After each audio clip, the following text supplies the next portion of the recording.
खांसी लगाऊं थोड़ा सा।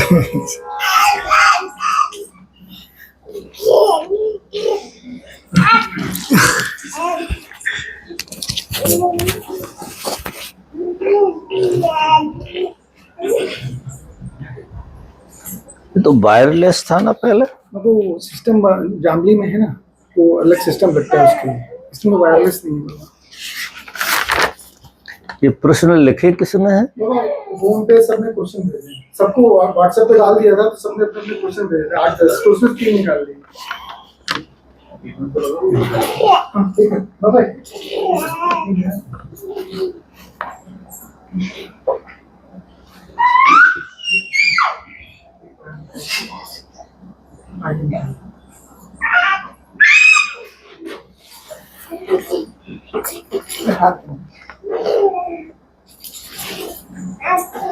बाबा एक बार हेलो आवाज आ रही है, देखना है क्या?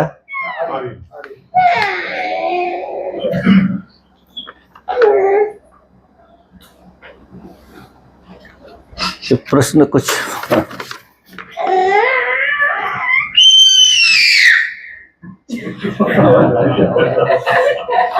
इसके लेक्चर लग गए थे बाबा, इसके लेक्चर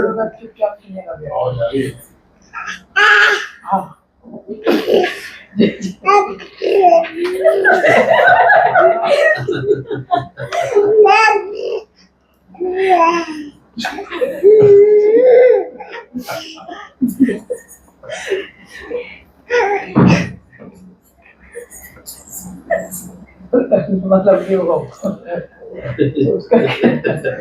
इन प्रश्नों का उत्तर देना है। हाँ,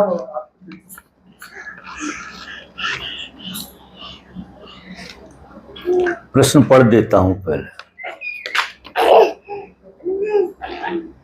हमें जो भी मिला है उसका पता ही नहीं चलता, और जो नहीं मिला है और हमारे हिसाब से नहीं हो रहा है तो उसकी वजह से चिंता और डिप्रेशन में जीवन गुजर जाता। मन ऐसा ही हो गया है, इसे कैसे अनुग्रह और धन्यवाद में बदले। अब बीमारी भी लिखी है कि ये बीमारी है, और इलाज भी लिखा है। धन्यवाद इलाज है, दूसरा तो इलाज है नहीं। असली में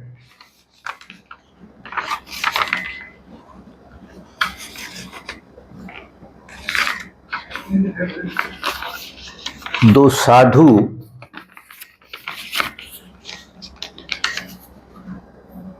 कहीं जंगल से अपनी कुटिया की तरफ जा रहे हैं।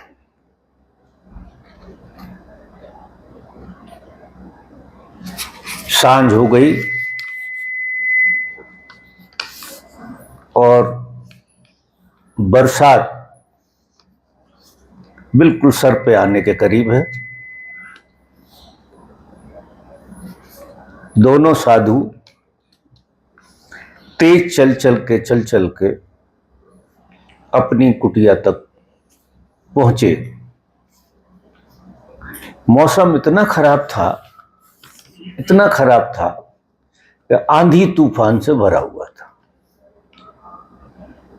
तो आंधी तूफान में आधी कुटिया उड़ गई और आधी बची रही। जो बुजुर्ग साधु था उसके मन में विकार पैदा हो गया। ऐसा विकार पैदा हुआ कि कुटिया गांव के बाहर थी और गांव में अच्छे मकान बने हुए थे। तो वो कहता है कि परमात्मा पे कैसे भरोसा करें। परिस्थिति ऐसी है कि भरोसा नहीं हो सकता है। इतने बड़े बड़े मकान बने हुए हैं, इनका कुछ नहीं बिगड़ा, और हम रात दिन तपस्या कर रहे हैं, उसका स्मरण कर रहे हैं, उसी को जी रहे हैं, और ये हमारी कुटिया उड़ गई। ऐसा करके वो बड़ा दुख से भर गया। दूसरा साधु, वो क्या भाव आए उसके भीतर, इतना तूफान और इतनी हवा में ये घास फूस की जो झोपड़ी है, ये आधी बच कैसे गई। पानी बरसने लगा, मूसलाधार बारिश हो रही, और आधी कुटिया में भी पहुंच गए। बादल को देख रहे, बिजली को देख रहे, और छाया का आनंद भी ले रहे। वो साधु कहता है कि तेरी बड़ी कृपा है, अगर कुटिया पूरी रही होती तो हम कुटिया में बंद होकर बैठ जाते। अब खेल देखिए कि हम आधी कुटिया में बैठे हैं और बाहर का क्या नजारा है। बिजलियां चमक रही हैं, पानी बरस रहा है, और आनंद की बरसात हो रही है। उसका सोचने का ढंग ऐसा था, और वो इतना आनंदित हुआ, इतना आनंदित और इतने धन्यवाद से भर गया कि नाचने लगा, इतने धन्यवाद से भर गया। बगल में ही दूसरा साधु है, वो साधु दुख से भर गया, इतने विषाद से भर गया कि उसे बहुत पीड़ा हो गई, और अपने पे और परमात्मा पे दोनों पे से ही भरोसा उठ गया। अब तो मैं मानने तैयार नहीं हूं, 20 साल 25 साल से साधना कर रहा हूं, रात दिन उसका स्मरण कर रहा हूं, उसको यही कुटिया तोड़ने का क्या, वो इतना कमजोर है कि ये कुटिया नहीं बचा सकता था। मेरी आधी कुटिया उड़ गई। तो इनने जिनने भी प्रश्न कहा है, हमें जो मिला है उसका पता ही नहीं चलता, और जो नहीं मिला है और हमारे हिसाब से नहीं हो रहा, उसकी वजह से चिंता, डिप्रेशन में जीवन गुजर रहा। स्वाभाविक बात है। संसार की दृष्टि और परमात्मा की दृष्टि, दो दृष्टियां हैं यहां। एक दृष्टि शुद्ध संसार की है, जिसमें लोभ, मोह, भय और ईर्ष्या, ये चारों चीजें रहती। एक परमात्मा की दृष्टि है, जिसमें प्रेम, करुणा, दया और मैत्री, ये चीजें रहती है। ये परमात्मा की दृष्टि। आदमी के अंदर दोनों दृष्टियां समाई हुई होती हैं। किसी भी व्यक्ति के अंदर दो दृष्टियां होती हैं। एक दृष्टि संसार की होती है और एक दृष्टि परमात्मा की होती है। परमात्मा की दृष्टि का मतलब है भक्ति की दृष्टि, भक्त की दृष्टि। और संसारी 20 साल साधना करना शायद अहंकार की ही साधना की होगी। अहंकार कोई पूजा होगा, तो 20 साल में समझ नहीं बन पाई, और जब समझ हमारी नहीं बनती है तो हम परमात्मा को कोसने लगते, खुद को भी कोसने लगते और परमात्मा को भी कोसने लगते।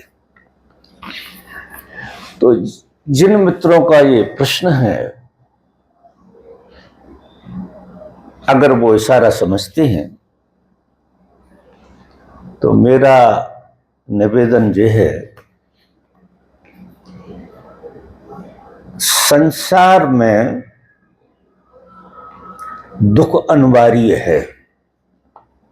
दुख, संसार और दुख दो चीजें नहीं है, वो एक ही चीज का नाम।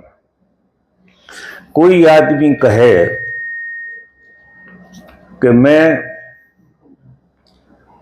पूर्ण संसार को जीऊं और दुखी ना हो, ये संभव नहीं, क्योंकि संसार में जीने का जो परिणाम है, जो पूर्ण रूप से संसार को जीते हैं, उसमें डिप्रेशन, बेचैनी और जितनी चीजें हमने लिखी हैं वो सारी चीजें आएंगी ही, वो स्वभाव है। जहां हम खड़े होते हैं वहां के नियम हैं, कायदे हैं, व्यवस्था है। देखिए, आप कबड्डी के खेल में गए, कबड्डी वाला खेल, तो कबड्डी के नियम काम करेंगे निश्चित। और आप अगर क्रिकेट के खेल में गए तो क्रिकेट वाले खेल के नियम काम करें। दोनों खेलों के नियम अलग अलग है। एक संसार का खेल है और एक परमात्मा का खेल है। दो खेल मन के तल पे अलग अलग है। संसार से अगर मन जुड़ता है तो इस तरह के खेल को जीना पड़ेगा। जो नियम है उन्हीं नियमों को पालना पड़ेगा। वहां देखो, बेचैनी होगी, ईर्ष्या होगी, जलन होगी, दुश्मन होंगे, सब कुछ होगा। सारा संसार तुम्हारे पीछे पड़ा है ऐसा लगेगा। और वही मन अगर इस तरफ से देखे तो सारा संसार आपके प्रेम में लगेगा। हर घटना आपको ऐसी लगेगी कि अद्भुत है, अद्भुत, ऐसी लगेगी कि इससे अच्छी घटना कोई हो नहीं सकती थी जो जीवन में घट। दृष्टि का भेद है। घटना वही की वही है, देखने का ढंग बदल जाता। जैसे वो साधु, घटना तो वही घटी, लेकिन इस साधु ने जिस दृष्टि से देखा वो शिकायत की दृष्टि। शिकायत और संसार भी एक ही चीज है। अगर किसी व्यक्ति को किसी भी तरह की शिकायत है, किसी भी तरह की, तो ये मानना वो संसारी आदमी है। और संसारी आदमी को दुख भोगना अनिवार्य है, वो नियम में है, क्योंकि दृष्टि आपकी ऐसी है। जब ऐसी दृष्टि से आप संसार को देखोगे तो आपके जीवन में दुख होना बिल्कुल अनिवार्य है। वो इतना सही है जितना परमात्मा सही है। और इस दृष्टि से जब तुम देखोगे, घटना वही की वही है, लेकिन आपके जीवन से दुख विदा हो जाएगा।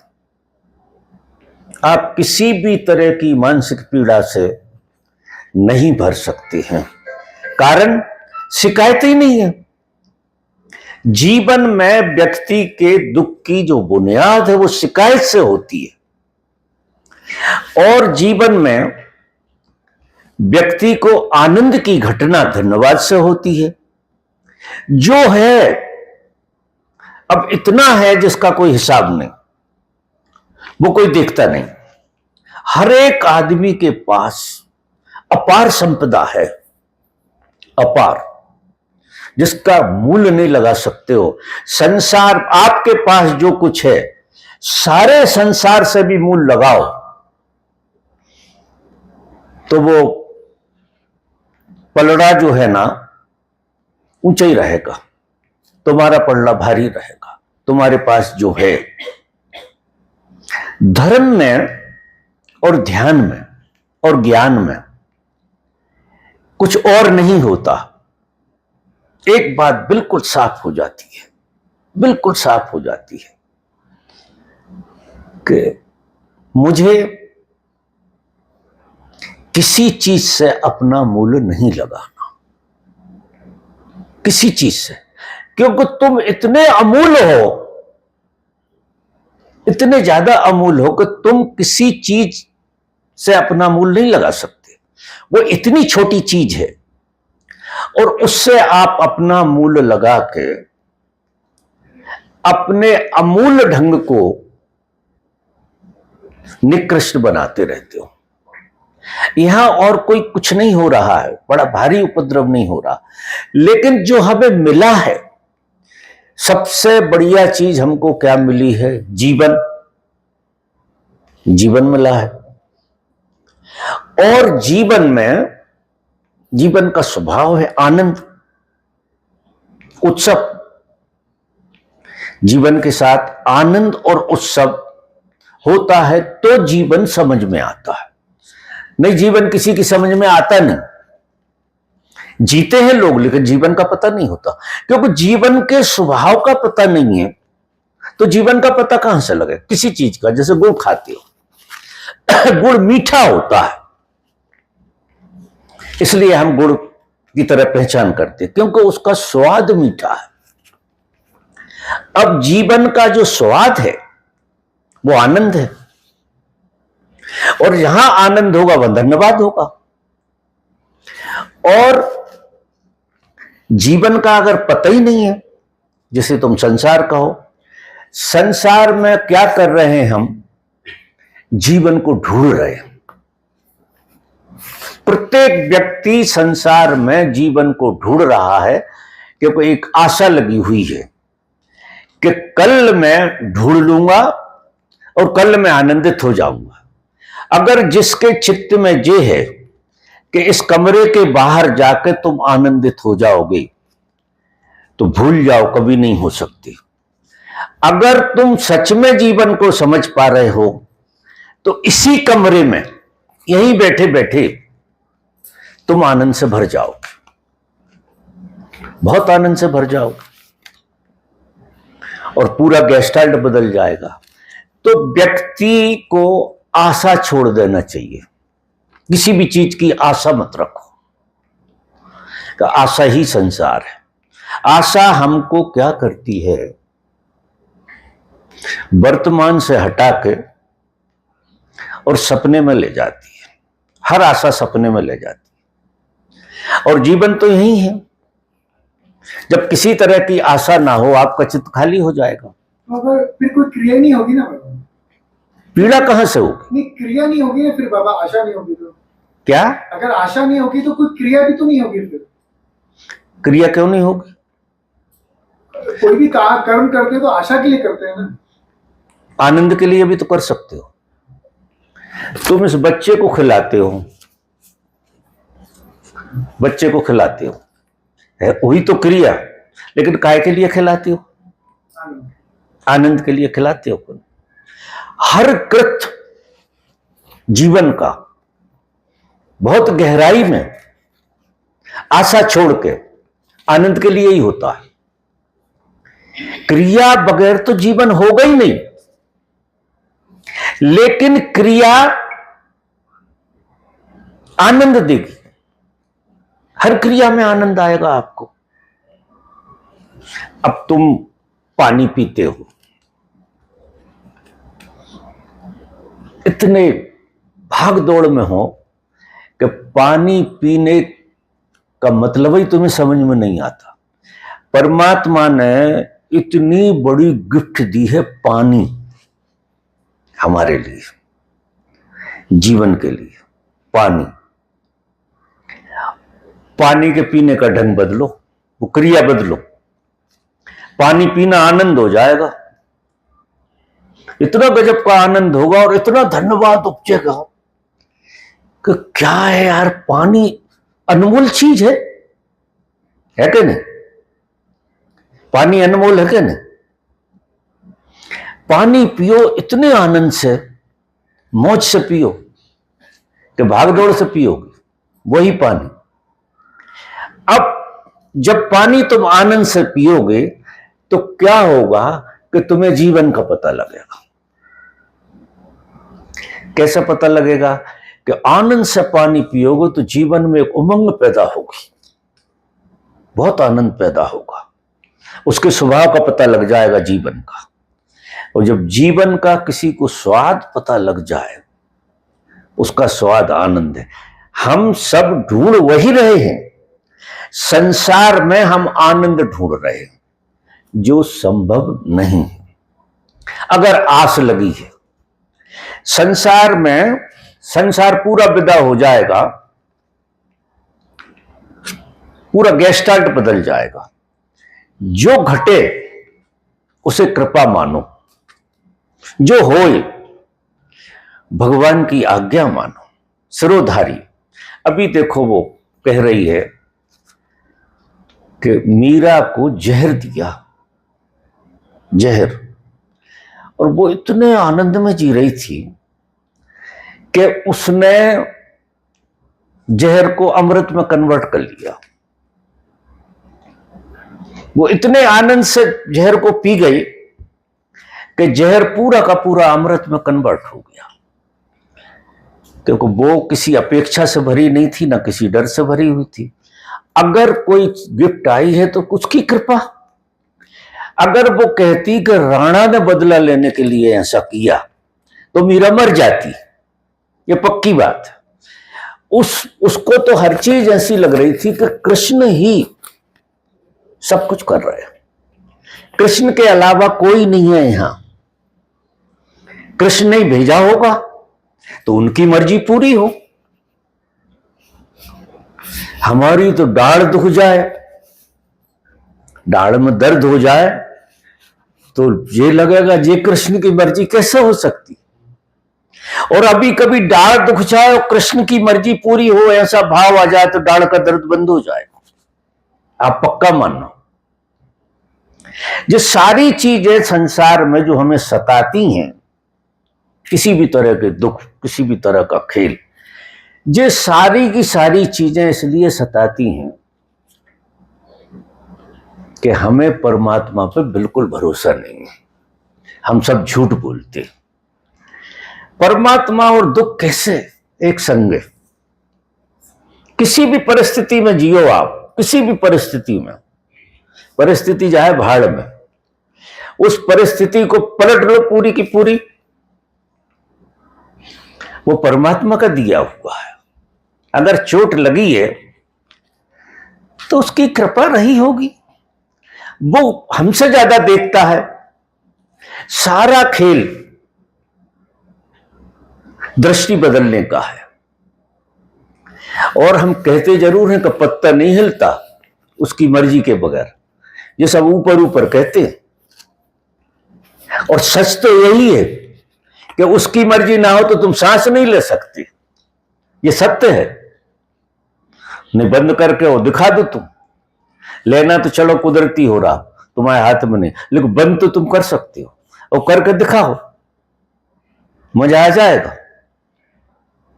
लेकिन उसकी मर्जी से ही बंद होगा। लाख कोशिश करो सांस बंद नहीं हो सकती। और उसकी मर्जी से, जब सांस उसकी मर्जी से चल रही है तो तुम कौन से उधेड़पन में पड़े हो कि ये नहीं हुआ, कि वो नहीं हुआ, जो हम चाह रहे हैं वो नहीं हो रहा, इसकी निराशा। अरे तुम चाहे, तुम्हारी चाहे तो हमेशा ही गलत होगी। तुम क्या चाहोगी? तुम्हारी जो भी चाहे होगी वो निश्चित ही बेकार की चाहे होगी। तो उसकी मर्जी पूरी हो। जो इस रास्ते पर चलते हैं, जो जीवन को सच में जीना चाहते हैं, उनको एक मंत्र की तरह हो जाता है कि तेरी मर्जी पूरी हो। नहीं हो रही है, आगे होगी ऐसा नहीं। अभी हम यहां बैठे हैं, कांटा लग गया हमको, उसकी मर्जी पूरी हुई है। कांटे ने हमें सजग नहीं किया। दूसरे पहलू से देखो, संसार की जितनी चीजें तुम गलत मानते हो उनमें से एक भी चीज गलत नहीं है। वो सब चीजें तुम्हें जगाने के लिए होती हैं। उनको धन्यवाद दो। कबीर कहता है, निंदक नियरे राखिए आंगन कुटी छबा। क्या गजब की बात कहता है कि निंदा करने वाले को बहुत प्रेम करना, क्योंकि वो तुम्हारी चापलूसी करने वाले से तो करोड़ गुना अच्छा है। अब तुम कौन से आदमी को अच्छा कहते हो जो तुम्हारी चापलूसी करे? और तुम भी चापलूसी करके अच्छे होना चाहते हो। कोई तुम अच्छा किसी का कर रहे हो ऐसा नहीं है, कर ही नहीं सकते। चापलूसी करके तुम अच्छे बनने की कोशिश कर रहे हो, और जो चापलूस है उसको तुम अच्छा मान रहे हो। अब ऐसी दृष्टि अगर रहेगी तो वो चापलूस एक दिन तुम्हारा गला दबाएगा, क्योंकि बदला लेगा ना। और निंदा करने वाले को प्रेम करो, वो बदला बिल्कुल नहीं लेगा, आप पक्का मानो। क्योंकि बदला काहे का लेगा, वो खेल तो खेल ही रहा, गाली तो दे ही रहा, मार तो रहा ही है, तो और बदला क्या लेगा। अब उससे तुम्हारा प्रेम घटे। अगर तुम्हारी दृष्टि जागने की है और सच में जीवन को समझने की है, तो हमें दृष्टि को ही तो बदलना। अब इसमें कोई उपाय नहीं है, जैसे उनने कहा है कि क्या करें, कैसे जाएं, उपाय नहीं है, समझ है। और जहां बैठे हो वह दुख नहीं है। ये मेरा अनुभव है कि जो व्यक्ति वहां बैठा है, अब तुम्हें दुख कैसे हो सकता है, तुम परमात्मा के लाडले हो, परमात्मा की कृपा से जी रहे हो, परमात्मा की कृपा से देख रहे हो, परमात्मा की कृपा से सुन रहे हो। ऐसी विरासत है तुम्हारे पास, तुम्हारे पास इतना अमूल्य खजाना है कि एक बार भी मत सोचो कि यह मिल जाए। उस खजाने को जीना तो सीखो, और वो खजाना जियोगे तो फिर सारी चीजें जो तुम्हारे दिमाग में भरी हैं उनकी व्यर्थता का बोध तुम्हें आराम से हो जाएगा। पाके होगा, नहीं पाके होगा तो पाके होगा, लेकिन अंत में तो जिन्हें नहीं मिला वो भी उसी जगह खड़े हैं, और जिन्हें मिल जाता है वो भी उसी जगह खड़े हैं। जिन्हें मिल जाता है उन्हें व्यर्थता का बोध होता है। इसमें लिखा है जो मिला है उसका पता ही नहीं चलता। सच्ची बात है, जो मिला है उसका कहां पता, जीवन मिला कहां पता चल रहा। जीवन मिला है इसका पता चलता है? बिल्कुल नहीं चलता। पता किस बात का चलता है? जब कांटा लग जाए उस बात का पता चलता है, और जो मिला है उसका पता चलता नहीं। और अगर तुम्हें कांटा क्यों लगा है, उसका गुणधर्म क्या है, कृपा हो गई। कांटा लगा, सपने में जी रहे थे, कांटा लग गया तो वर्तमान में आ गए, तो क्या होगा? कांटे का दर्द खत्म हो जाएगा, क्योंकि तुमने उसमें से भी जीवन को देख लिया। वो घटना तुम्हारे जीवन में वरदान बन। कोई भी घटना, जब से हम पैदा हुए हैं, गौर से देखना, जब से तुम पैदा हुए हो तब से आज तक हर घटना वरदान की तरह घटी। सिर्फ हमारा देखने का दृष्टिकोण गलत रहा होगा, हमने शिकायतें की होंगी, ये की होगी, तो उस घटना मतलब वो हमारे जीने में नहीं आई। और भेद ज्यादा नहीं होता, घटना तो पैदा होता है, आदमी वहां से मरता है, वहां तक एक चीज सही घटती है। घट ही नहीं सकती क्योंकि उसकी मर्जी से हो रहा। तुम्हारी मर्जी से तो कुछ होता ही नहीं है, ये बड़ी अच्छी बात है। तुम्हारी मर्जी से अकेले तुम दुखी हो सकते हो, बस वो जरूर उसने छूट दी है कि दुखी हो, क्योंकि दुखी होगे तभी तो जागोगे किसी दिन। तो वो इतनी छूट उसने दी है कि तुम्हारी मर्जी से तुम जितने दुखी हो सको हो, स्वतंत्रता दी है उसने। मरो, दुखी हो, दुख बांटो लोगों में, और दुख पैदा करो। समझ में आ रही बात? तो ये इन मित्र ने लिखा है, मन ऐसा ही हो गया है। मन का तो स्वभाव ही ऐसा हो क्या गया। मन और संसार दो चीजें नहीं, और आस अगर लग गई तुम्हारी तो तुम संसार के गुणधर्मों को जियोगे, क्योंकि आशा के साथ निराशा जुड़ी हुई है। आशा लगेगी तो निराशा तो आएगी ना। मिल जाएगा तो भी हाथ खाली, निराशा ही हाथ लगती मिलने वालों को भी, कि इतना सोचा था इसके बारे में, अच्छी सुंदर सी लड़की थी, देखने में बड़ी भली लग रही थी, ये था वो था, वो मिल गई। अब क्या करें? जैसे ही मिली कि झंझटें शुरू। आशा में बड़े फूल झड़ रहे थे। संसार में सिर्फ मजा आशा ही का है, मिलने का तो बिल्कुल नहीं है। कोई चीज मिलकर किसी आदमी को, संसार में एक आदमी मैं नहीं जानता कि कोई चीज मिलकर सुख देती हो संसार की। मिलकर सुख, मिलकर तो दुख ही हाथ लगेगा, क्योंकि कोई भी चीज मिलेगी तुम्हारी स्वतंत्रता खराब होगी। बोलो, शादी कर लो, देख लो 5-7 दिन में स्वतंत्रता कैसी खराब हो जाए, होगी कि नहीं? तो मिली चीज देती क्या है, जिसके हम इतने पीछे पड़े। 1 करोड़ मिल गए, बे प्राण ले रहे, अब 2 मिलेंगे तो ज्यादा प्राण लेंगे, और फिर भी हम आशा उसी की रख रहे कि 5 वाले तो बहुत सुखी, 5 वालों से पूछ लो, उनके प्राण निकले जा रहे, तुमसे ज्यादा दुखी। लेकिन चेहरे पे पाउडर लगा लेते, दिखने नहीं देते। तो ये सोच बहुत गलत है, मैं ऐसा मानता हूं। ये सोच ही गलत है, और सोच जो है ना सत्संग से सुधरती है। सत्संग के लिए हमारे पास समय कहां, क्योंकि हम ऐसा मानते हैं कि संसार में कोई, सब लोग झूठ बोलते हैं, सच में सुखी नहीं होना चाहते, वे दुखी ही रहना चाहते। क्योंकि हम जो होना चाहते हैं, ऊपर ऊपर से सुखी होना चाहता है संसार में आदमी, लेकिन मैं नहीं मानता कि संसारी आदमी सुखी होना चाहता। वो सुखी हो ही नहीं सकता, क्योंकि उसकी चाह तो दुख की है, उसकी सोच दुख की है, उसकी पहचान दुख की है, उसकी अभिप्सा दुख की है। तो दुख तो रहेगा ही, क्योंकि जो तुमने मांगा वो हाजिर रहता है। संसार में किसी तरह की आशा करके आप दुख मांगते हैं, और परिणाम में दुख आता है, आएगा ही, कोई उपाय नहीं है। क्योंकि जैसे ही तुमने आशा करी वहीं से दुख शुरू। आशा मत करो तो वो संसार संसार ही नहीं रहेगा। आशा के कारण संसार है, आशा मिटा दो, संसार में बड़ा आनंद है, परमात्मा का सृजन है, परमात्मा की अभिव्यक्ति है, परमात्मा का ये समझो कि विराट रूप है ये संसार। अब देखो, एक पेड़ देखो, पौधा देखो, क्या गजब का खेल हो रहा है।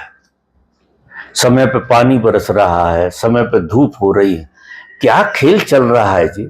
ये सब देख के हम आश्चर्य से नहीं भरते कि जी उसकी कृपा से हो रहा। तुम बरसा लो, मर जाए साइंटिस्ट तो नहीं बरसा सकते, तुम तो नहीं बर। 3-4 साल बारिश ना हो तो सबको मजा आ जाएगा। अभी कोरोना ही 2-3 साल और चल जाता, सब घर छोड़ छोड़ के भाग जाते, जिसके पीछे इतने दौड़े हुए, सारा खेल।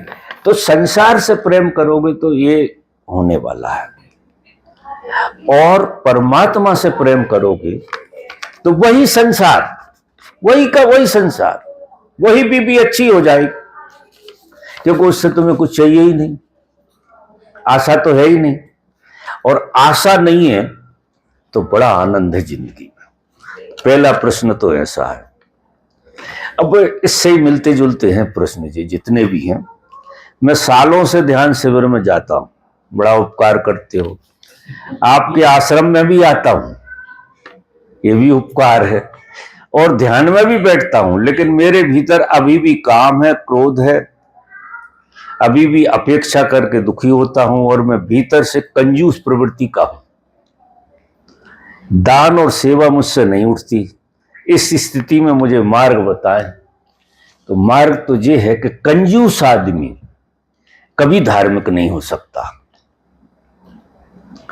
कभी किसी कंजूस आदमी को मैंने आज तक नहीं सुना इतिहास में कि वो आदमी धार्मिक हुआ हो। कंजूस आदमी पापी हो सकता है, महापापी हो सकता है।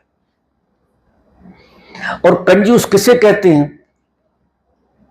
जिस पे जरूरत से ज्यादा है, उसकी जरूरत से ज्यादा,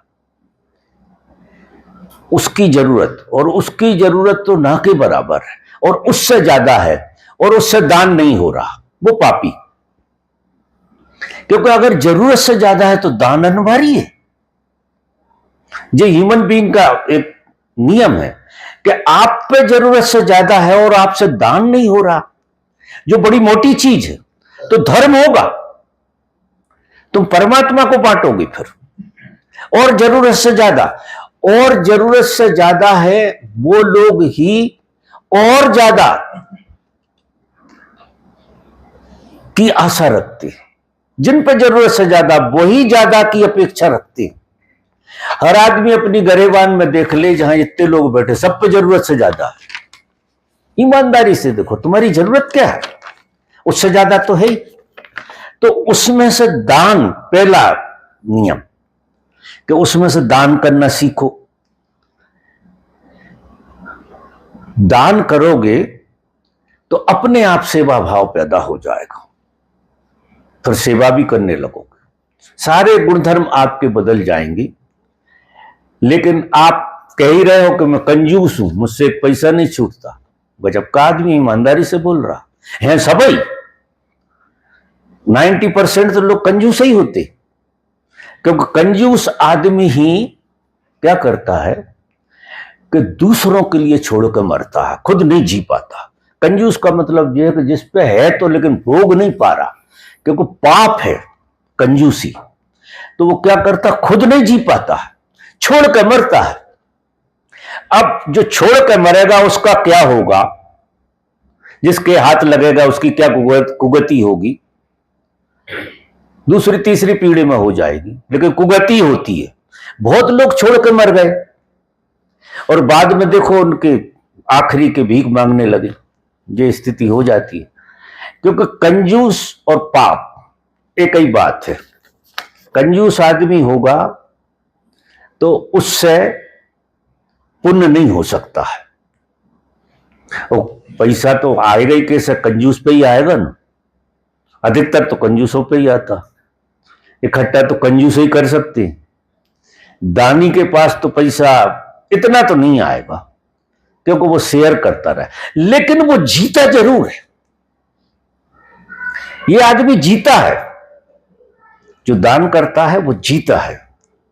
पैसा होना बुरी बात नहीं है, लेकिन पैसा को जियो तो सही, उड़ाओ भी यार उसे। कि मरोगे जब दूसरों छोड़ जाओ कि तुम भैया जीना ऐसे, तुम नहीं जी पाए, वो क्या खाक जिएंगे। तुमने कमाया, बड़ी मेहनत करी और तुम जी नहीं पा रहे, तो जहां 4 पैसे खर्च होते हैं वहां कहते हैं एक में हो जाए काम तो बढ़िया है। एक में हो जाए तो उन्हें बड़ी खुशी मिलती है कि 4 का काम, कंजूस की वृत्ति है ये, कि 4 का काम हमने एक में कर लिया। देखो हमारी होशियारी, पीठ ठोको हमारी, कि 4 लगते थे, हमने एक में 3 का फायदा। काय के लिए? मरोगे छोड़ के, ये सब छोड़ के मरने वाले हैं। तो धन बुरी चीज नहीं है, धन को जियो तो सही, आया काय के लिए। और दान करने में भी जीना होता है। और दान मत करो, खुद तो जी लो यार, खुद पे दान करो। खुद पे लोग बाग पैसा खर्च नहीं करते, मजा देखो। पैसा जो है ऐसी चीज हो गई है कि वो देखने के लिए, गिनने के लिए ठीक है, जीने के लिए नहीं। ऐसा खेल। अब ऐसा आदमी कहे कि मैं ध्यान में बैठता हूं, आपके आश्रम में आता हूं, साधना करता हूं, तुम 200 साल साधना करो, कुछ नहीं होने वाला। जब तक तुम ये वृत्ति कंजूसी की नहीं मिटा दोगे, तब तक ये कुछ नहीं होने वाला। तो ये किसका प्रश्न है, वो कंजूस सुन रहा होगा, जहां भी होगा इसमें चला जाएगा। अब तीसरा प्रश्न है, हम उन लोगों के प्रति तो प्रेमपूर्ण हो सकते हैं जो हमारे प्रति प्रेमपूर्ण है। इसमें कौन सी बड़ी बात है? इसमें कौन सी बात है कि तुम्हें कोई प्रेम करे, तुम उसे प्रेम करो। लेकिन उन लोगों के प्रति प्रेमपूर्ण कैसे हो सकते हैं जो हमारे प्रति प्रेमपूर्ण नहीं है? बल्कि अवसर मिलते ही चोट पहुंचाने की कोशिश करते हैं। बड़े भले लोग हैं, इनको ही प्रेम करो। सच्चे लोग तो जी हैं, जो तुम कह रहे हो कि हमारे प्रति जो प्रेम पूर्ण है, वो तो दुश्मन है तुम्हारे। जो तुम्हारे प्रति प्रेम पूर्ण है वे राग पैदा करेंगे और कुछ नहीं करेंगे। राग और ईर्ष्या पैदा करेंगे जो तुम्हारे प्रेम पूर्ण है। और जो तुम्हारे प्रेम पूर्ण नहीं है, जो चोट पहुंचा रहे हैं, वे तुम्हारे मित्र हैं, सच्चे मित्र हैं। क्योंकि हम जो जिंदगी को देखते हैं वो उल्टे ढंग से देखते हैं। जो हमारे काम की चीज है वो हमें समझ में नहीं बैठती, और जो हमारे काम की चीज नहीं है वो हमें काम की लगती है। तो अब वो चीज आपको तकलीफ ही देगी, क्योंकि वो काम की है नहीं और काम की मानी, क्योंकि मान्यता थी तुम्हारी। तो वो मान्यता से जो काम की चीज आप मान रहे हो, तो वो चीज आपको आनंद नहीं दे सकती। आनंद वही चीज दे सकती है जो चीज आपको जगा रही हो। अब प्रेम पूर्ण आदमी क्या करेगा? तुम्हें चापलूसी करके सुलाएगा, चापलूसी करेगा और तुम्हें सुलाने की कोशिश करेगा, क्योंकि उसे तुमसे काम लेना, तुम नाराज ना हो। तो बड़ा हिसाब से चलते हैं लोग, तो वो इस तरह से करेगा चापलूसी कि तुम नाराज ना हो जाओ, क्योंकि नाराज हो जाओ तो उसका जो भविष्य में काम वो होगा नहीं। अब ये आदमी जो है ऐसी बातें सोचता नहीं है, तुमसे उसे कुछ लेना देना नहीं है।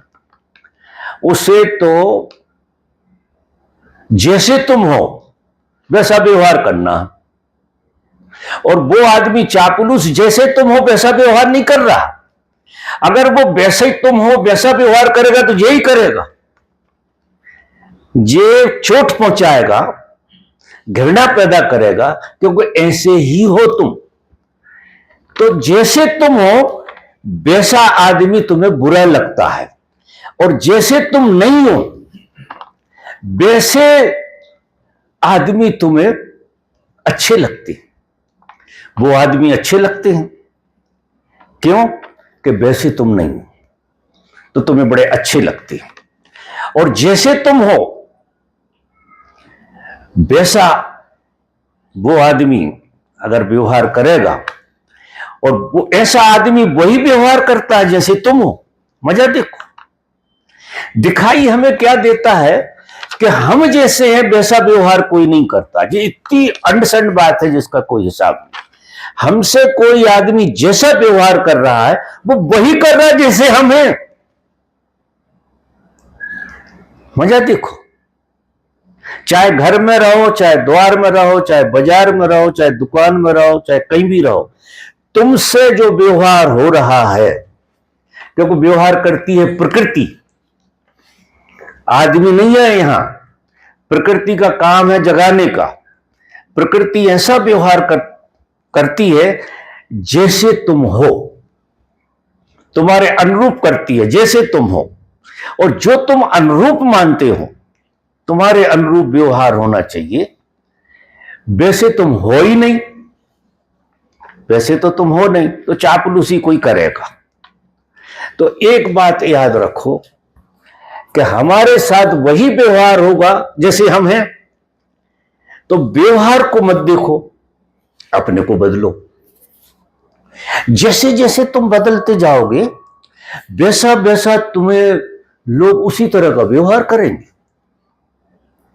क्या साइंस है जी, बढ़िया वाली साइंस है कि अब हमें सचेत जे रहना है कि हमसे कोई जैसा व्यवहार कर रहा है वो हमें हमारे होने की याद दिला रहा है।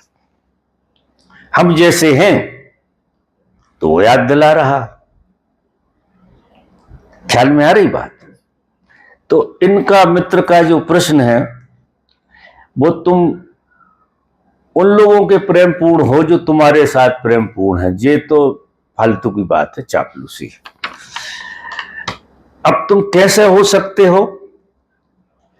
तो तुम जो है अपने पे आ जाओ, खुद पे। अब खुद पे आके देखो तो किसी से तुम्हें नाराजी होगी क्या? उसने क्या कह दिया, जो तुम हो वही तो कह दिया। उसने कह दिया उल्लू के पट्टे हो, गौर कर लो तो हो ही, बात खत्म हो गई। और उसने कहा और तुम एकदम खड़े हो गए, मैं और उल्लू का पट्टा दो ही एक से हो गए। अक्सर दो ही एक से हो जाती है। वो तो एक साथ था ही, उसने तो ऐसा व्यवहार किया ही, लेकिन तुम भी वैसे ही निकले, वही का वही जवाब दिया। तो जो तुम छुपा रहे थे उसने उजागर कर दिया। उसने क्या बुराई करी? अब लोग आते हैं और दुनिया भर की बुराई करते हैं, इसकी उसकी। अब वो ये नहीं देखते कि ये हमारी असलियत बता रहे हैं, असलियत ही बताते हैं।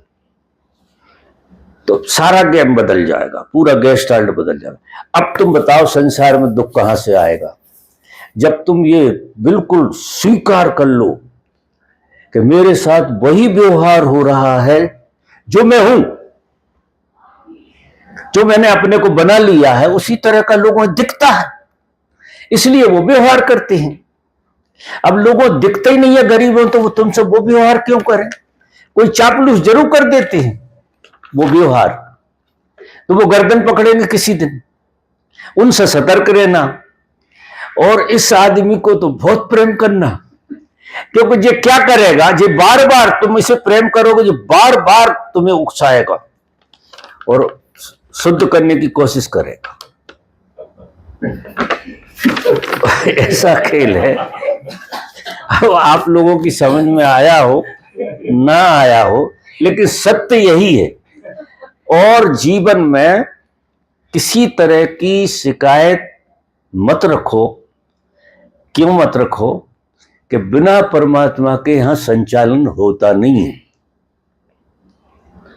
बिना परमात्मा के कोई क्या यार, पेड़ लगते हैं, पौधे लगते हैं, बीज लगता है, और बीज को कवर करने के लिए उसके ऊपर क्या छाल होती है। क्या आप देखो तो सही मिस्ट्री, परमात्मा की मिस्ट्री देखो। एक बच्चे का पैदा होना कितना बड़ा विज्ञान है, जरा गौर से देखो। कोई कर सकता है क्या? और किसी यतन से हो सकता है? परमात्मा की विधि से ही होता है। और सामान्य का क्या गजब का ढंग है, कैसे चीज समझती है। कितना बड़ा विज्ञान है एक बच्चे का पैदा होना। उसे देख के आश्चर्य से नहीं भरता आदमी कि जी कितनी कृपा है, ये परमात्मा किस तरह से सारा खेल कर रहा है, कि आंखें लगी हैं, कान लगे हैं, ये कहां से आ गए? उसके सिस्टम में है जी, तुम्हारे में नहीं। तुम्हारे सिस्टम में जो भी है गड़बड़ जिसे कहना चाहिए वो है। इसलिए आप संसार में दुखी है। नहीं, कोई आदमी अगर दुखी है सच में, और मेरी बात उसे समझ में आ जाए, तो इसी वक्त दुख से बाहर, इसी वक्त जहां मैं बैठा हूं, ऐसे मैंने 20 आदमियों को घंटा भर बातचीत करके देखा, फिर कहा दुख हमें दे दो, था ही नहीं। क्योंकि दुख सिर्फ ना समझी नादानी थी। थोड़ी समझ बैठ गई, दुख गए। प्रैक्टिकल तो होता ही नहीं है दुख, ना समझी का दूसरा नाम है दुख। और समझ बैठ गई, आप आनंद में हो गए, वहीं खड़े बिना मतलब के सर पीट रहे थे। बिना मतलब के लोग दुखी होते, हमें तो हंसी आती रहती, जो आता वो दुख ही लिए चला आ रहा। क्या जीवन मजेदार है, तुम कोई ना कोई उपद्रव उठा के आ जाते हो।